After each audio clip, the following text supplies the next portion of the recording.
నమస్తే, welcome to Telugu రాజ్యం. ఈరోజు మనతో పాటు ఉన్నారు center for liberty founder Shri Nallamothu Chakravarthi garu. వారితో మాట్లాడేద్దాం. సార్ నమస్తే. నమస్కారం Harinath garu. Sir, social activist Sonam Wangchuk garu ఈ రోజుకి హంగర్ స్ట్రైక్ మొదలుపెట్టి దాదాపు 14వ రోజు కావస్తుంది. సో ధర్మేంద్ర ప్రధాన్ గారు రాజీనామా చేయాల్సిందే. నీట్ రద్దు అవటం వల్ల, నీట్లో అవకతవకలు జరగటం వల్ల 20 మంది విద్యార్థులు ప్రాణాలు కోల్పోయారు. ఎట్టి పరిస్థితుల్లో నేనైతే వెనక్కి తగ్గను. ప్రజల నుంచి, నన్ను ఇష్టపడే వారి నుంచి ఒత్తిడి ఉన్నప్పటికీ కూడా నేను హంగర్ స్ట్రైక్ని అయితే కొనసాగిస్తానని ఆయన చెప్తున్నారు. సో మళ్ళీ తాజాగా జూలై 20న మరొక వారం 10 రోజుల్లో చలో సదన్ సంసద్ అనే ఒక పిలిపించారు. సో దేశవ్యాప్తంగా కూడా పిలుపు ఇవ్వటం జరిగింది. అంటే పార్లమెంట్కి తరలి రండి, మన నిరసన వ్యక్తం చేద్దామని చెప్పేసి. సో ఏం జరగబోతుందంటారు? అంటే ఇది మళ్ళీ ఒక అన్నా హజారే లాంటి ఒక ఉద్యమంగా మారుతోందా? అంటే దేశవ్యాప్తంగా ప్రజల్లో ఏమన్నా, ఎస్పెషల్లీ యూత్లో కొంత అన్రెస్ట్ పెరుగుతోందా ఈ ప్రభుత్వం మీద? ఏమంటారు? యూత్లో అన్రెస్ట్ ఉంది, దెర్ ఈజ్ నో క్వశ్చన్. యూత్లో అన్రెస్ట్కి వీటికన్నా కూడా నిరుద్యోగం, సరైన ఆదాయం దొరకపోవటం, ఆదాయం వచ్చే ఉద్యోగాలు దొరకపోవటం, ఇవి పెద్ద సమస్యలు. భారతదేశాన్ని మనం అభివృద్ధి చేసుకోవడంలో విఫలమయ్యాం.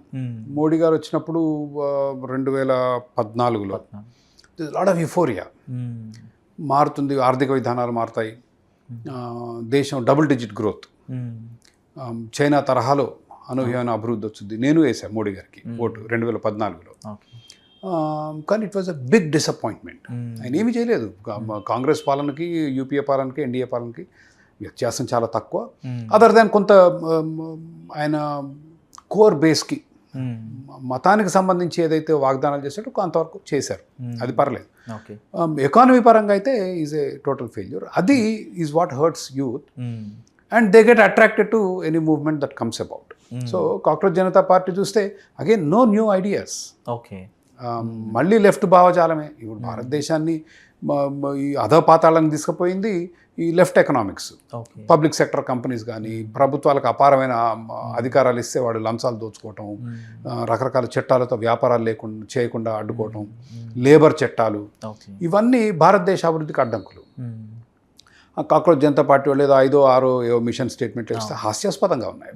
So we need a deeper change. అంటే ఏదో పైన సూపర్ఫిషియల్గా యువతతో సమస్య ఏంటంటే they don't understand the depth of the problem. ఎమోషన్స్కి చాలా క్విక్గా ఈల్డ్ అవుతారు.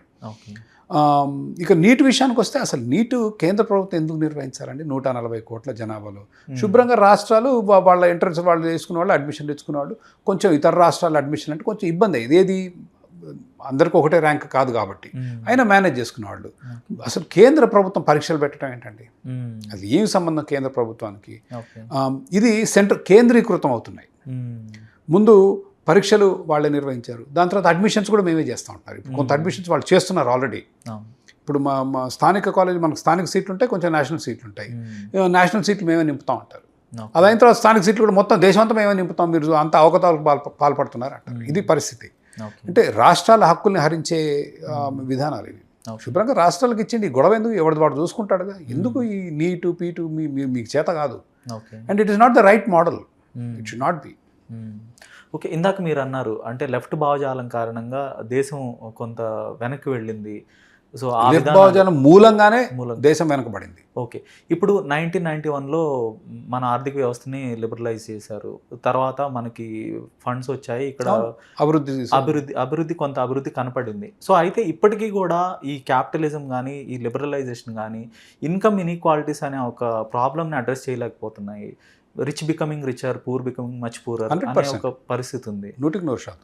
సో ఇప్పుడున్న పరిస్థితుల్లో కొంత మళ్ళీ సోషలిస్ట్ పద్ధతిలో ప్రభుత్వాలు ముందడుగు వేయాల్సిన అవసరం లేదంటారు. అది ప్రిసైజ్లీ నేను ఇందాక కాక్రోచ్ జనతా పార్టీ అంటే విమర్శించింది కూడా అదే.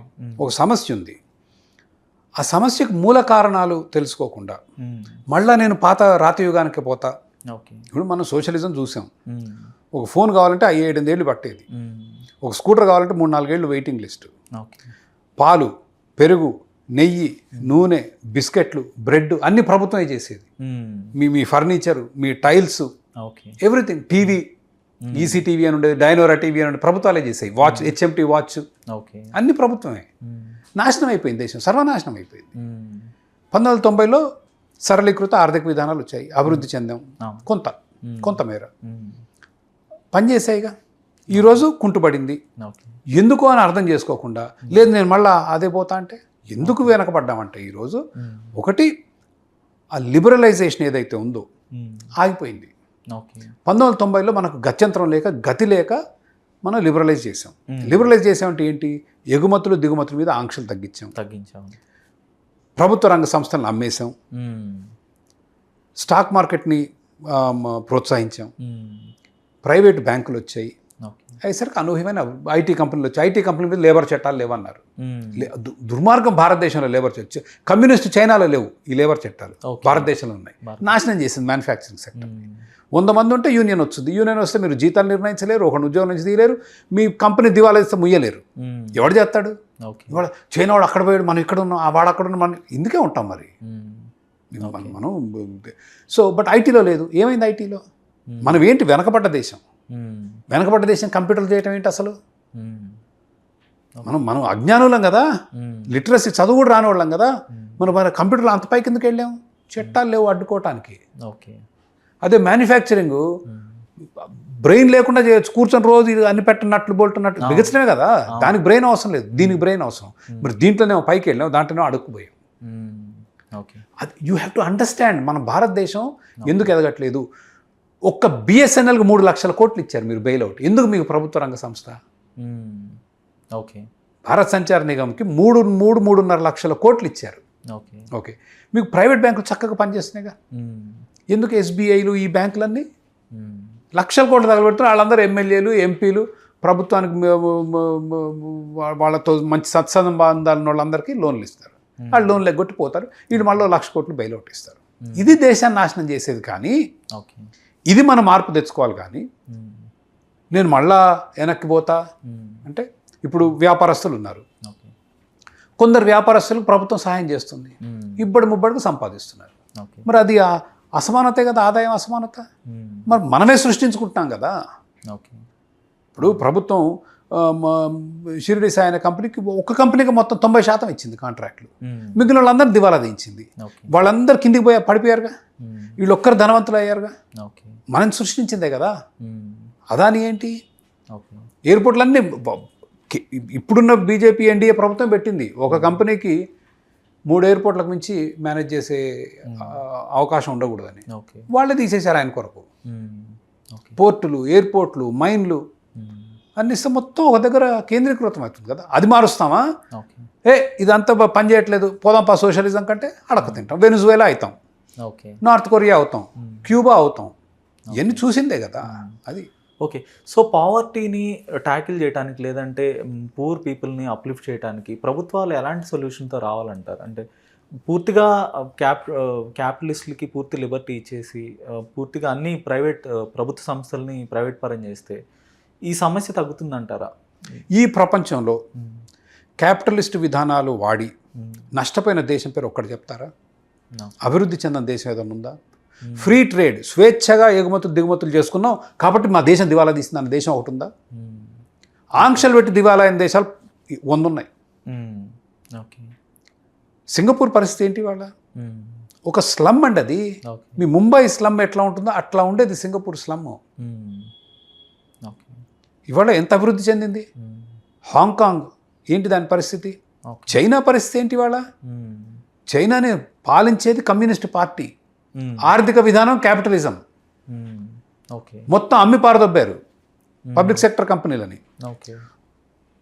3 కోట్ల మందిని తీసేశారు ప్రభుత్వ ఉద్యోగుల్ని. 3 కోట్ల మంది. అది అభివృద్ధి మార్గం. నో, భారతదేశంలో బీదరికానికి మార్గం ఏంటంటే అడ్డంకులన్నీ సృష్టించేది ప్రభుత్వమే కదా. ఇవాళ విపరీతమైన అప్పులు, రాష్ట్ర ప్రభుత్వం కానీ కేంద్ర ప్రభుత్వం కానీ.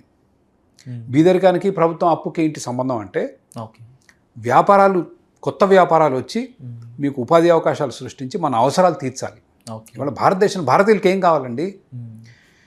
విపరీతం వేడి కదా మన దేశంలో, ఏసీలు కావాలి, రవాణాకి మోటార్ సైకిల్ మరి అభివృద్ధి చెందాలంటే మరి ఓ కారు ఉండాలి. అభివృద్ధి చెందిన దేశం అందరు కార్లే కదా. కార్లు, ఓ ఫ్రిడ్జ్, ఓకే, ఒక ఇల్లు, ఓ మంచి ఫోను, పిల్లలకు నాణ్యమైన చదువు, వైద్యం, అంతే కదా. ఇది ఉంటే అభివృద్ధి చెందిన దేశం మనం. ఇవన్నీ ఏం చేయాలి? ఉత్పత్తి చేయాలి. ఒట్టి కూర్చొని మాట్లాడుకుంటూ రావండి. ఒకటి ఏసీ చేయాలి, ఒకటి ఫ్రిడ్జ్ చేయాలి, ఒకటి ఫోన్లు చేయాలి, ఒకటి మంచి చదువులు చెప్పాలి, ఒకటి మంచి వైద్యం చేయాలి, అన్ని మన పనులు చేయాలి. ఆసుపత్రులు కట్టాలి. వీటికి ఏం కావాలి? డబ్బు కావాలి. ఓకే, ప్రభుత్వం మొత్తం అప్పు చేసి పనిచేస్తే ఈ వ్యాపారాలకు డబ్బు ఎక్కడొచ్చుద్ది? ఓకే, స్కూల్లో పెడతాడు, కాలేజీలో పెడతాడు, ఆసుపత్రిలో కడతారు, కార్ల ఫ్యాక్టరీలో చేస్తారు, ఏసీలు ఫ్రిడ్జ్లో చేస్తారు. వీటికి హరినాథ్ గారు చేస్తారు. ఓకే, బట్ హరినాథ్ గారు చేయాలంటే ఏం కావాలి? ఉన్న డబ్బు మొత్తం ప్రభుత్వం అప్పులు తీసుకుంటే, లాక్ అయిపోయి ఉంటే ఎక్కడి నుంచి వస్తుంది? ఓకే, దేశం వెనకబడుద్ది. మీరు హరినాథ్ గారు పెట్టి ఇవన్నీ ఉత్పత్తి చేస్తే ప్రజలకు ఏమొస్తుంది? ఉద్యోగాలు వస్తాయి, మంచి ఆదాయం వస్తుంది, దాంతో మన జీవన ప్రమాణాలు పెరుగుతాయి. ఓకే, అది that is the way to eliminate poverty. Elimination of poverty is ప్రభుత్వం వెనక్కి తగ్గి, పన్నులు తగ్గించి, చట్టాలతో అడ్డుకోకుండా. చట్టం అంటే లంచం, చట్టం ఈక్వల్స్ లంచం. ఎందుకు చట్టాన్ని అడ్డుపెట్టుకో? ఇప్పుడు బిల్డింగ్ పర్మిట్ లంచం, వాటర్ కనెక్షన్ లంచం, కరెంట్ కనెక్షన్ లంచం, ఎవ్రీథింగ్, ఫైర్ లంచం, ఫుడ్ ఇన్స్పెక్టర్ అంటాడు లంచం. ఫుడ్ సేఫ్టీ లేదు, పాడు లేదు, వాళ్ళు ఏం చెప్పి లంచాలు తీసుకుంటారు. చట్టం అంటే చట్టం ఈక్వల్స్ లంచం. కాబట్టి ఈ చట్టాలు ఎంత తక్కువగా ఉండి, పన్నులు ఎంత తక్కువ, పన్నులు తక్కువగా ఉంటే ఏమవుద్ది? హరినాథ్ గారు రియల్ ఎస్టేట్ డెవలపర్, ఓ కోటి రూపాయలు ఉన్నాయి మీ దగ్గర, ఓ బిల్డింగ్ కడదాం అనుకుంటారు. 10 కోట్లు ఉంటే 10 బిల్డింగ్లు కడతారు. అంతే కదండి. మీ దగ్గర మీరు వ్యాపారస్తులండి. బిల్డింగ్ అంటే ఇప్పుడు నిందా మనం చెప్పిన దాంట్లో ఏమన్నా ప్రజలకు ఇల్లు కావాలి. 140 కోట్ల జనాభా, ఎన్ని ఇళ్ళు కావాలండి మనకు? ఎంతకి గుడిసెల్లో ఉంటాం మనం. ఓ గది, ఓ 2 బెడ్రూమ్ హౌస్ మంచిగా కావాలి కదా. కావాలంటే హరినాథ్ గారు బిల్డింగ్లు కట్టాలి. కోటి రూపాయలు ఉంటే ఒక 5 అంతస్తులు మేడకి ల్యాండ్ కొని కట్టే ప్రయత్నం చేస్తారు. ఓ కోటి రూపాయలు మీ దగ్గర ఉంటాయి, ఓ 3 కోట్ల 4 కోట్ల లోన్ తీసుకుంటారు, కడతారు. 10 కోట్లు ఉంటాయి, 10 బిల్డింగ్ కడతారు. 10 మందికి వచ్చింది కదా ఇల్లు. ఓకే, సో క్యాపిటలిజంకి ఒక సెంటర్ పాయింట్ అంటారు న్యూయార్క్ నగరాన్ని. సో లాస్ట్ ఇయర్ ఎలక్షన్స్ జరిగినప్పుడు అక్కడ తాను డెమోక్రాటిక్ సోషలిస్ట్ అని చెప్పుకున్న జోరాన్ మమ్దానీని అక్కడ ప్రజలు గెలిపించడం జరిగింది. అంటే వాళ్ళు కూడా ఒక అట్రాక్ట్ అయ్యారు ఆయన చెప్పిన సిద్ధాంతానికి. సో అక్కడ కూడా పేదరికం ఉంది, ఇన్కమ్ ఇన్ఈక్వాలిటీస్ చాలా విపరీతంగా పెరిగిపోయాయి. ఇప్పుడు ఇక్కట్లాగే ఫ్రీ బస్సు అనే ఒక పథకానికి కూడా అట్రాక్ట్ అయ్యారు, అలాగే హౌసింగ్ స్కీమ్ కూడా. సో అక్కడ కూడా అవే ప్రాబ్లమ్స్ ఉన్నాయి కదా, దీని గురించి ఏం చెప్తారు? సోషలిస్ట్ భావజాలం చాలా గట్టిగా ఉంది అమెరికాలో. ఓకే, అమెరికా యూనివర్సిటీలు అన్నీ లెఫ్టిస్టే. లెఫ్ట్ భావజాలం చాలా లోతుగా గ్రో అవుతుందంటారా? ఎప్పుడూ ఉంది, ఇప్పుడు కాదు. సోవియట్ యూనియన్ టైం నుంచి కూడా హాలీవుడ్లో ఉంది, అమెరికన్ యూనివర్సిటీలో ఉంది. అమెరికన్ యూనివర్సిటీలో ఎక్కడ నేను న్యూయార్క్లోనే చదువుకున్నాను, కొలంబియా యూనివర్సిటీలో. లెఫ్ట్ భావజాలం విపరీతంగా ఉంటుంది. నేను బిజినెస్ స్కూల్లో చదువుకున్నాడు, కొంచెం మిక్స్ 50-50 ఉంటుంది బిజినెస్ స్కూల్ కాబట్టి. మిగిలిన మొత్తం లెఫ్టే. And Mamdani is a reflection of that. Okay, so కాకపోతే కనీసం అమెరికాలో ఉంది ఏంటంటే there is a clash between ideologies. Left భావజాలం, రైట్ భావజాలం, రైట్ అంటే కాదు క్యాపిటలిస్ట్ భావజాలం మధ్య ఆ క్లాష్ ఎప్పుడు ఆ ఒత్తిడి ఉంటుంది. ఇది వాదిస్తారు, అది వాదిస్తారు. సోషలిజం ఆల్సో ఒక 10-20% ఉంటుంది. గట్టిగా ఫ్రీ మార్కెట్స్ గురించి వాదించే వాళ్ళు 60-70%. వీళ్ళిద్దరి మధ్య కొంత క్లాష్ ఉంటుంది. భారతదేశంలో అది లేదు కదా, ఓన్లీ లెఫ్టే. క్యాపిటలిజం అంటే దోపిడీ, స్వార్థం, మొత్తం నిస్సహాయాలను దోచుకుంటారు అనేది ఇక్కడ అది సమస్య.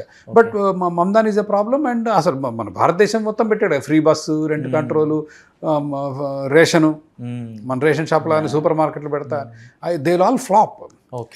Every ideology has been tried and has flopped, but we keep on going, trying and repeating the same thing over and over again. Okay, ఇప్పుడు కొన్ని పథకాలు ఉన్నాయి, కొన్ని స్కీమ్స్ ఉన్నాయి, ఆరోగ్యశ్రీ కానీ లేదంటే ఫీజు రియంబర్స్మెంట్ పథకం కానీ.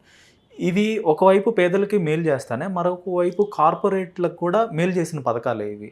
సో ఇలాంటి పథకాలు మరిన్ని రావాలంటారా? అంటే రెండింటిని బ్యాలెన్స్ చేసేలాగా, ఒకవైపు క్యాపిటలిస్ట్, ఒకవైపు మీరు ప్రజల దగ్గర నుంచి సొమ్ము ఎంత వెనక్కి తీసుకుంటే మన అభివృద్ధి అంత తగ్గుతుంది. ఎందుకంటే మీ డబ్బు మీ దగ్గర ఉంటే మీరు దాన్ని రెట్టింపు చేసే ప్రయత్నం చేస్తారు. అదే ప్రభుత్వానికి ఇస్తే విచ్చలవిడిగా వృధా చేస్తారు, తగలబెట్టేస్తారు. కాళేశ్వరం ప్రాజెక్టు, దాని మీద 1,00,000 కోట్లు తగలబెట్టారు. మళ్ళీ ఆంధ్రప్రదేశ్లో బనకచెర్ల అని ఇంకో ప్రాజెక్ట్ మొదలుపెట్టారు. ఇవన్నీ కాంట్రాక్టర్స్ని ఎన్రిచ్ చేసే ప్రాజెక్టులు, వాళ్ళకి డబ్బులు సంపాదించి పెట్టే ప్రాజెక్టులు వృధా చేస్తారు. నా మరి మొత్తం ఉచితాలే ఉండొద్దు అంటే బీద ప్రజలు ఏం కావాలి? కాబట్టి ఉచితాలు మినిమల్గా ఉండాలి. బీద ప్రజల కనీస అవసరాలు తీర్చే విధంగా ఉంటే మిగిలిన డబ్బు ఉంటే అనూహ్యమైన. ఇప్పుడు సింగపూర్లో ఎక్కడున్నాడండి బీదోడు? ఉన్నారా బీదోడు? లేరు కదా. ఇక్కడ కూడా అంతే. So let the economy grow. Now Aarogyasri అనేది ఒక దుర్మార్గమైన స్కీమ్. ఓకే, దాని ఆశయాలు మంచిగా కావచ్చు. ఆరోగ్యశ్రీ ఎందుకు వచ్చింది? ప్రభుత్వ ఆసుపత్రిలో వైద్యం దొరకట్లుగా కాబట్టి నేను మీకు ప్రైవేట్ వైద్యం అందిస్తా అన్నారు వైఎస్ఆర్ గారు. Super hit. నేను ఎందుకు దుర్మార్గం అంటే ఇవ్వటం దుర్మార్గం అనట్లేదు. ఆరోగ్యశ్రీ ప్రభుత్వ ఇన్సూరెన్స్ స్కీమ్. మీరు ఎప్పుడైనా గవర్నమెంట్ మధ్యలో పెట్టారో ఫినిష్. చెయ్యని ట్రీట్మెంట్లకు డబ్బులు తీసుకుంటున్నారు, అవసరమైన ట్రీట్మెంట్లు చెయ్యరు. మీరు సరైన ట్రీట్మెంట్ చేసి, హరినాథ్ గారికి ఆసుపత్రి ఉండి సరైన ట్రీట్మెంట్ చేసి బిల్లు పంపిస్తే వాడు కట్టడు, వాడు మళ్ళీ 10%, 15% మొత్తం అవినీతి. నేను ఇది ఏంటంటే ఒకవేళ మీరు ప్రజలకు సహాయం చేయదలిస్తే ప్రైవేట్ ఇన్సూరెన్స్ ఇవ్వండి. Think Netherlands is the country that does it. బీద ప్రజలకి ఇదో మీరు ప్రైవేట్ ఇన్సూరెన్స్ కొనుక్కోవడానికి ఇంత ఇస్తున్నాను, మీరు ఆరోగ్యశ్రీ అయినా తీసుకోండి, లేకపోతే ప్రైవేట్ ఇన్సూరెన్స్ కొనుక్కోండి, ఇదన్నా తీసుకోండి, లేకపోతే డబ్బు తీసుకొని ప్రైవేట్ ఇన్సూరెన్స్ కొనుక్కోండి. ఆ అవకాశం ఇవ్వండి. కొంత మార్కెట్ వ్యవస్థ అంటే పోటీ వ్యవస్థను సృష్టిస్తేనే మనకు కొంత అభివృద్ధి సాధ్యం ఉంది. ఆరోగ్యశ్రీ అన్నారు. రెండోది ఏమన్నారండి మీరు? ఫీ రీయింబర్స్మెంట్ మొత్తం విద్యా వ్యవస్థను నాశనం చేస్తుంది ఈరోజు. నేను నిన్న నా వీక్లీ షోలో మాట్లాడాను.